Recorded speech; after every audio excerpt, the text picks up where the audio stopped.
Friends, H B online classes में आप लोग का स्वागत है। बहुत दिन के बाद आपके सामने जो है फेस टू फेस आ रहा हूँ, है ना। वीडियो को विज्ञान के जो बहुत सारे चैप्टर है कक्षा 10वीं के, जैसे कि परावर्तन अपवर्तन के नियम से संबंधित गोली दर्पण जो होता है, गोली दर्पण लेंस होता है, उसके लेंस सूत्र को अभी पढ़ेंगे, उसकी परिभाषाओं को समझेंगे, क्योंकि पेपर आप लोग का 15 से स्टार्ट होने वाला है जो सीजी बोर्ड का है। और साथ ही साथ जो ओपन परीक्षार्थी जो है जिन्होंने साइंस लिया है उनके लिए ये वीडियो बहुत इम्पोर्टेंट होने वाला है, क्योंकि आप जब परिभाषा याद करेंगे तब आपको विज्ञान समझ में आएगा।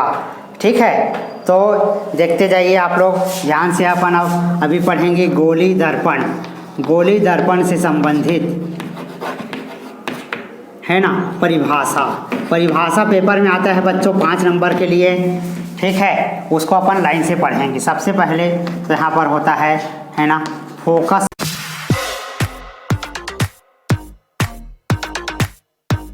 दूरी, है ना। ठीक है, वक्रता त्रिज्या, ये सब की परिभाषा अभी अपन देखेंगे। फोकस दूरी क्या है, वक्रता त्रिज्या क्या है ना। ये सारी बातें यहाँ पर लिखी हुई है, आप एक एक करके इसको नोट कर सकते हैं। तो क्या है उस परिभाषा को मैं आपको चित्र सहित आपको समझाता हूँ। देखिए, मान लेते हैं कि ये गोली दर्पण है, इस प्रकार से बना होता है। ये इसको अपन बोलते हैं बच्चों मुख्य अक्ष। क्या होता है? मुख्य अक्ष। यहाँ पर जो होता है P, इसको दर्पण का ध्रुव बोलते हैं। ठीक, गोली दर्पण के मध्य बिंदु को उसका ध्रुव कहा जाता है। ठीक है, मुख्य अक्ष जो होता है वो दर्पण के जो मध्य बिंदु होता है वक्रता केंद्र और ध्रुव से होकर जाता है। मुख्य अक्ष क्या होता है? दर्पण के ध्रुव से और वक्रता केंद्र से होकर जाने वाले सीधे रेखा को मुख्य अक्ष कहा जाता है। ठीक है, ये सारी परिभाषा यहाँ पर लिखा हुआ है, आप लोग को खाली नोट बस करना है, उसको मैं बता कर एक्सप्लेन कर रहा हूँ। ठीक है, तो यहाँ पर देखिए ये हो गया वक्रता केंद्र। वक्रता केंद्र क्या होता है इसका भी परिभाषा देख लीजिए। वक्रता त्रिज्या हो गया, ये यहाँ पर वक्रता केंद्र भी कर देता हूँ मैं, है ना। गोली दर्पण जिस खोखली गोले का भाग होता है, गोली दर्पण जिस खोखले गोले का, ये ऐसा गोला होता है, देखो एक्चुअली इसके बीच के भाग को ऐसे काट दिया जाता है जिससे टमाटर होता है। उसके बीच को भाग को आप काटते हैं, उसके बाद इसको खोखला किया जाता है, ऐसे खोखला कर देते हैं। खोखला यानी कि उसको ऐसे अंदर की ओर धंसा देते हैं। ठीक है, तो यहाँ पर क्या बन गया? अब ये गोली दर्पण बन गया। तो इसका जो मध्य बिंदु है यही वक्रता केंद्र है, यानी खोखली गोले भाग के मध्य बिंदु को क्या बोला जाता है? वक्रता केंद्र बोला जाता है ना। अब ये सबका परिभाषा देखते हैं, बहुत आसान परिभाषा है। यहाँ पर दर्पण का ध्रुव बना हुआ है, यहीं से सब परिभाषा बनेगा।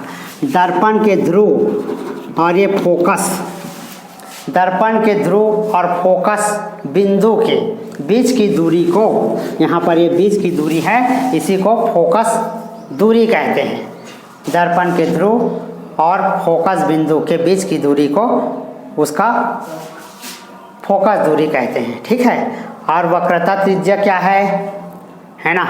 दर्पण के ध्रुव से वक्रता केंद्र के बीच की दूरी को वक्रता त्रिज्या कहा जाता है, जिसको अपन R से दर्शाते हैं, इसको F से दर्शाते हैं। ये सारी बात यहाँ पर लिखा हुआ है, आपको खाली नोट बस करना पड़ेगा। ठीक है, साथ ही साथ देखते हैं यहाँ पर ये जो फोकस बिंदु लिखा है, F बस लिखा है, ये बिंदु है। फोकस बिंदु किसे कहते हैं आप? है ना, प्रकाश किरण टकराने के बाद जिस बिंदु से होकर जाता हुआ प्रतीत होता है। जैसे कोई प्रकाश किरण आया और टकरा कर चला गया, फिर कोई प्रकाश किरण आया टकरा कर चला गया, तो जहाँ पर ये जाकर टकराता है, देखिए ये यहाँ पर टकरा रहा है, जिस बिंदु पर जाता हुआ प्रतीत होता है वही फोकस बिंदु कहलाता है। ठीक है, अब मुख्य अक्ष का परिभाषा बता दे। 3-4 परिभाषा मेन है ना, जिसको आपको यहाँ पर लिखना है, नोट करना है। कुछ प्रमुख बातें जो है CP क्या है? वक्रता त्रिज्या है। इसी को अपन वक्रता त्रिज्या बोलते हैं, जिसको अंग्रेजी लेटर R से दर्शाना है ना। FP क्या है? FP फोकस दूरी है। फोकस दूरी को सदैव अंग्रेजी लेटर F से दर्शाते हैं। ऐसा ये 2 बातें आपको अच्छे से पता होना चाहिए। ठीक है ना।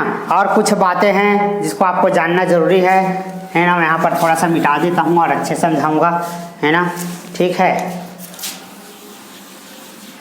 यहाँ पर देखिए एक प्रकाश किरण जैसे यहाँ पर से आया है, कोई वस्तु रखा हुआ है, मान लेते हैं मोमबत्ती। मोमबत्ती का प्रकाश यहाँ से जाकर टकराएगा जी, ये टकराया है देखिए, है ना। यहाँ पर ए लिख देता हूँ, यहाँ पर बी, है ना।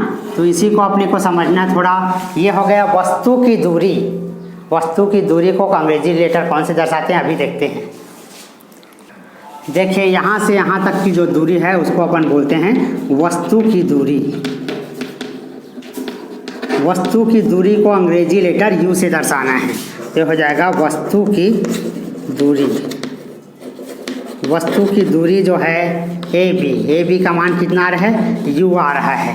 यानी वस्तु जहाँ पर रखा है, दर्पण है, मान लेते हैं दर्पण ऐसे शीशे हम चेहरा देखते हैं, तो मेरी इस दर्पण से दूरी कितनी है, वही होता है वस्तु की दूरी। ठीक है, इसके बाद अलग अलग दर्पण में जो उसका प्रतिबिंब चित्र होता है उसकी दूरी अलग अलग स्थान पर बनती है ना। तो इसको हम बोलते हैं प्रतिबिंब की दूरी। नीचे दिख रहा है ना, है ये वाला दिख रहा है नीचे पॉइंट, प्रतिबिंब की दूरी। प्रतिबिंब की दूरी को हम अंग्रेजी लेटर V से दर्शाते हैं। तो ये चार बातें प्रमुख है। पहला तो वक्रता त्रिज्या को R लिखते हैं, फोकस दूरी को F लिखते हैं, और वस्तु की दूरी जो है U होता है। और प्रतिबिंब मान लेते हैं कि प्रतिबिंब यहाँ पर टकराने के बाद, मान लेते हैं कि टकराने के बाद यहाँ से टकराया और वो वस्तु यहाँ पर बन जाता है। ठीक है, तो यहाँ से यहाँ तक की जो दूरी होगी इसी को हम V से दर्शाते हैं, V। अब वो कहीं पर भी बन सकता है भाई, कंडीशन अलग अलग रहता है। अनंत पर बनेगा कि कहाँ पर बनेगा, मैं सिर्फ एग्जाम्पल बता रहा हूँ, है ना। तो यहाँ पर इसकी जो वस्तु की दूरी U होगा और इसकी दूरी V होगा।